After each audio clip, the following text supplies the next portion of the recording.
न्यायियों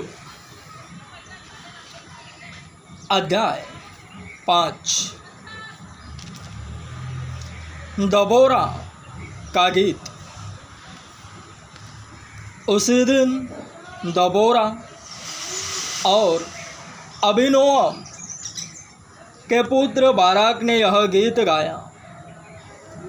Israel के अगुओं ने जो अगुवाई की और प्रजा जो अपनी ही इच्छा से भरती हुई, इसके लिए यहोवा को धन्य कहो। हे राजाओं सुनो, हे अधिपतियों कान लगाओ। मैं आप यहोवा के लिए गीत गाऊंगी। इज़राइल के परमेश्वर यहोवा का मैं भजन करूंगी।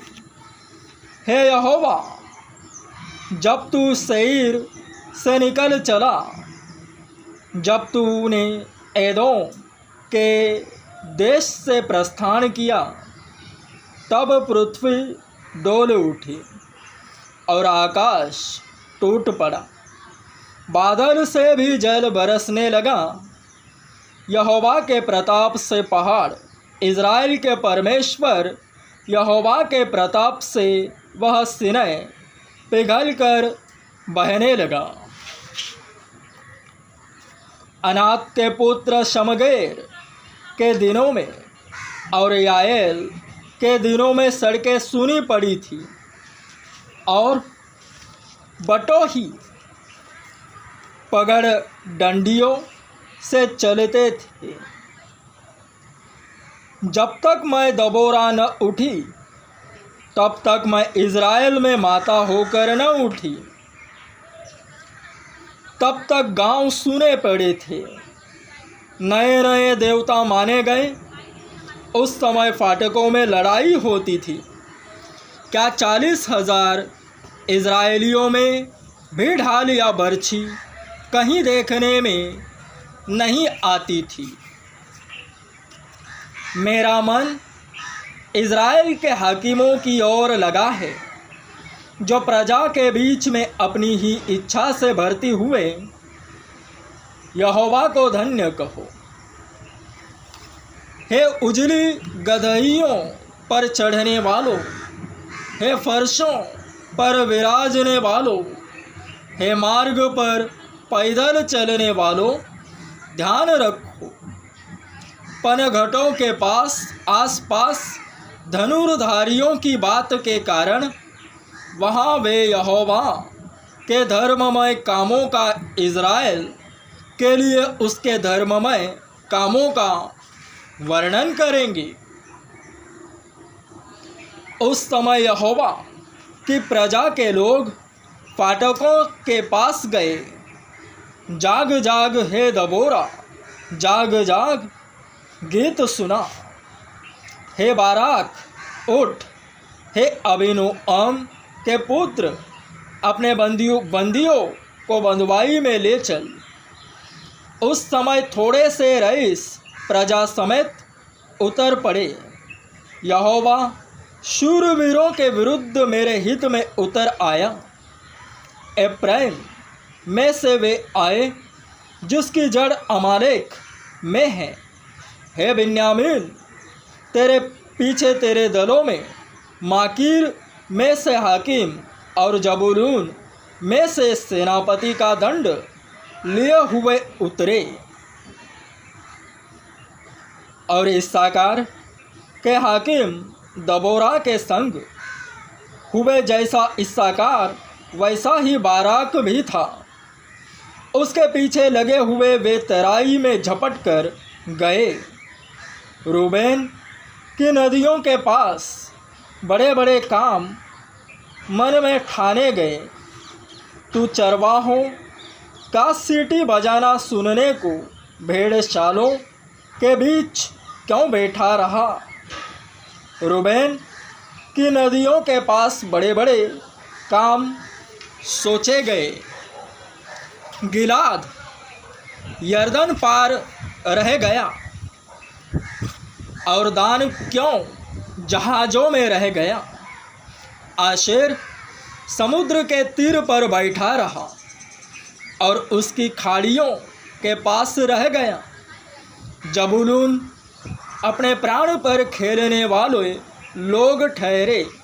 नप्ताली भी देश के ऊंचे ऊंचे स्थानों पर वैसा ही ठहरा। राजा आकर लड़े। उस समय कनान के राजा मगिद्दो के स्तोतों के पास तानाक में लड़े, पर रुपयों का कुछ लाभ न पाया। आकाश की ओर से भी लड़ाई हुई, वरन तारों ने अपने अपने मंडल से सिसरा से लड़ाई की।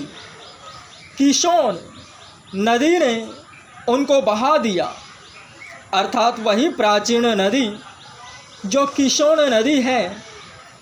हे मन, हियाब बांधे आगे बढ़। उस समय घोड़े के खुरों से टाप का शब्द होने लगा। उनके बलिष्ठ घोड़ों के कूदने से यह हुआ। यहोवा का दूत कहता है कि मेरोज को शाप दो, उसके निवासियों को भारी शाप दो, क्योंकि वे यहोवा की सहायता करने को शूरवीरों के विरुद्ध यहोवा की सहायता करने को न आए। सब स्त्रियों में से केनी हेबेर की स्त्री याएल धन्य ठहरेगी। डेरों में रहने वाली सब स्त्रियों में से वह धन्य ठहरेगी। सिसरा ने पानी मांगा, उसने दूध दिया। रईसों के योग्य बर्तन में वह मक्खन ले आई। उसने अपना हाथ खूंटी की ओर, अपना दाहिना हाथ बढ़ई के हथौड़े की ओर बढ़ाया और हथौड़े से सिसरा को मारा। उसके सिर को फोड़ डाला और उसकी कनपट्टी को आर पार छेद दिया। उस स्त्री के पांवों पर वह झुका, वह गिरा, वह पड़ा रहा। उस स्त्री के पांवों पर वह झुका, वह गिरा, जहाँ झुका वही मरा पड़ा रहा। खिड़की में से एक स्त्री झांक कर चिल्लाई। सिसरा की माता ने झिलमिली की ओट से पुकारा, उसके रथ के आने में इतनी देर क्यों लगी? उसके रथों के पहियों को देर क्यों हुई है? उसकी बुद्धिमान प्रतिष्ठित स्त्रियों ने उसे उत्तर दिया, वरन उसने अपने आप को इस प्रकार उत्तर दिया, क्या उन्होंने लूट पाकर बाट नहीं ली?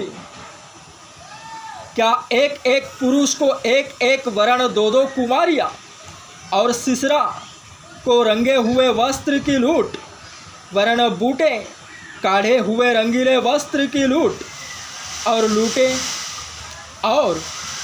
लूटे हुओं के गले में दोनों और बूटे काढ़े हुए रंगीले वस्त्र नहीं मिले? हे यहोवा, तेरे सब शत्रु ऐसे ही नष्ट हो जाए, परंतु उसके प्रेमी लोग प्रताप के साथ उदय होते हुए सूर्य के समान तेजोमय हो। फिर देश में 40 वर्ष तक शांति रही।